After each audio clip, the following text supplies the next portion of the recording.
एक बार गौतम बुद्ध और उनके शिष्य एक वन से गुजर रहे होते हैं। बहुत दूर चलने के बाद भगवान बुद्ध के शिष्य बुद्ध से कहता है, बुद्ध, क्या हम कुछ देर विश्राम कर सकते हैं? बुद्ध कहते हैं, अवश्य, हमें विश्राम करना चाहिए।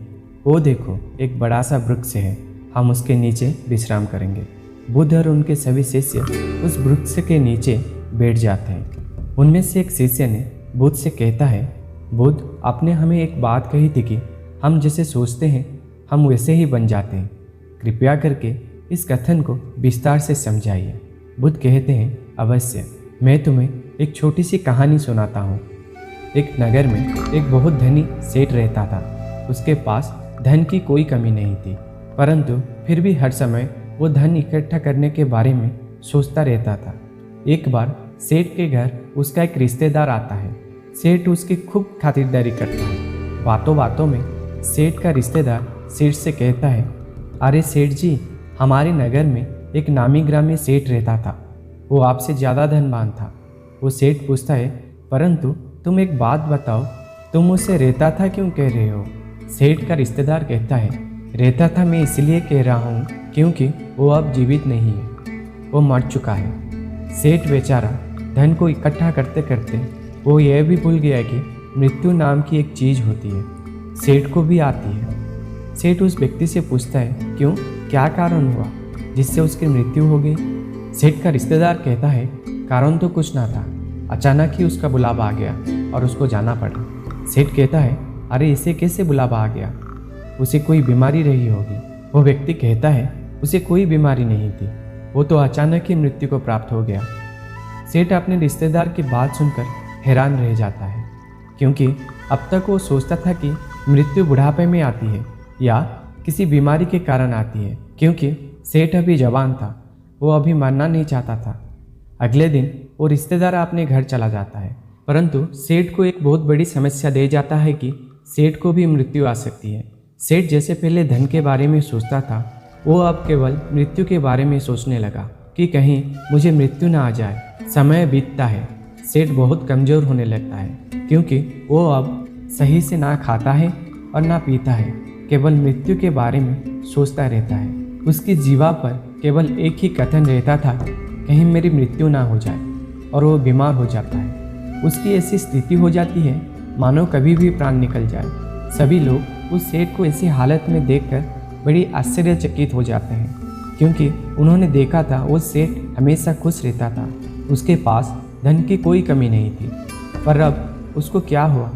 अब सेठ कहीं आता जाता नहीं था, केवल एक जगह पर बैठता रहता था और सोचता रहता था।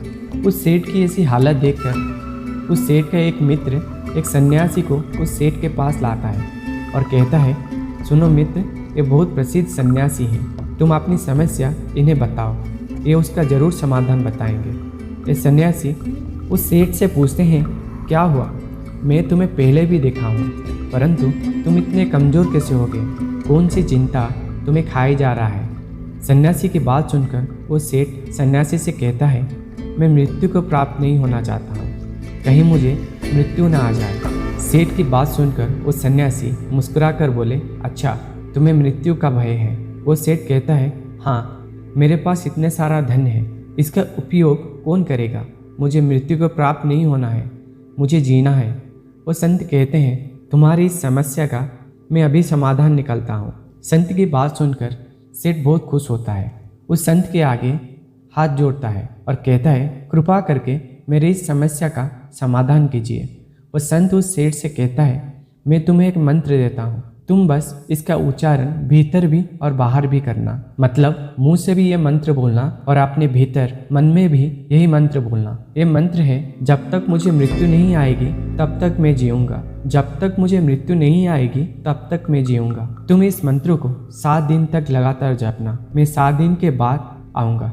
और वो सन्यासी वहाँ से चला जाता है। 7 दिन के बाद सन्यासी आता है तो वो देखता है कि सेठ के स्वास्थ्य अवस्था अभी सुधरने लगा है, और सेठ उस सन्यासी को देखकर उनके चरणों में गिर पड़ता है और उनको धन्यवाद करता है। उस सेठ कहता है, आपके मंत्र ने तो कमाल ही कर दिया, अब मैं मृत्यु से भयभीत नहीं हूँ, क्योंकि जब तक मृत्यु नहीं आएगी तब तक मैं अपना जीवन जीऊँगा। पहले मैं मृत्यु के डर के कारण जीवन जी नहीं पा रहा था, परंतु आपके मंत्र ने मेरा जीवन ही बदल दिया। कहानी समाप्त करते हुए बुद्ध कहते हैं, जब तक उस सेठ को दूसरे सेठ के बारे में नहीं पता चला था, तब तक वो केवल धन के बारे में सोचता था और दिन रात उसके धन में वृद्धि हो रही थी और उसका स्वास्थ्य भी ठीक रहता था। वो अपने जीवन से खुश था, परंतु जब वो मृत्यु के बारे में सोचना शुरू कर दिया तो वो मृत्यु के करीब जाने लगा और इससे क्षण आ गया कि वो कभी भी मृत्यु को प्राप्त हो सकता था। दोस्तों, इसी कहानी से हमें ये सीख मिलती है कि हम जो भी सोचते हैं वही हमारे जीवन में घटित होने लगता है। इसीलिए हमें हमेशा सकारात्मक सोचना चाहिए। आपको अगर हमारी कहानी अच्छी लगी तो वीडियो को लाइक करिए, चैनल को सब्सक्राइब करिए और हमेशा खुश रहिए।